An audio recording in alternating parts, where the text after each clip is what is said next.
మనము ఆ సర్కిల్ 2 దగ్గర క్లబ్ హౌస్ చూసాము. అక్కడ నుంచి వచ్చాక మనం 5th లెఫ్ట్ తీసుకుంటే ఈ లైన్లో మనకి ప్లాట్ రీసేల్కి అవైలబుల్ ఉందండి. ఓకే, కొంచెం ముందుకెళ్తే ఇంకా మనకి 3rd సర్కిల్ వస్తుంది. ఓకే, సో ఈ సర్కిల్ నుంచి మనం direct we can go to hill county అండి. మీరు చూడొచ్చు ఈ పక్క సర్కిల్ నుంచి మీకు ఇన్ఫ్యాక్ట్ కనబడుతుంది, అది హిల్ కౌంటీ అండి.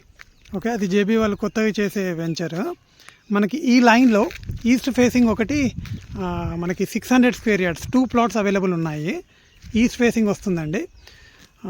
2 డిఫరెంట్ ప్లాట్స్ పక్కపక్కకు ఉంటాయి. ఓకే, ఒక ప్లాట్ వచ్చేసి 400 స్క్వేర్ యార్డ్స్ ఉంటుంది, ఇంకొక ప్లాట్ 200 స్క్వేర్ యార్డ్స్ ఉంటుంది. ఇవి మనకి ఈ లైన్లో అవైలబుల్ ఉంది, ఈస్ట్ ఫేసింగ్ అండి. ఓకే, బెస్ట్ ప్రైస్ అండి. మీకు లోన్ ఆప్షన్ కావాలంటే లోన్ ఆప్షన్ కూడా అవైలబుల్ ఉంది. మీకు హార్డ్లీ హైవే 1 to 1.5 కిలోమీటర్స్ వస్తుండొచ్చు.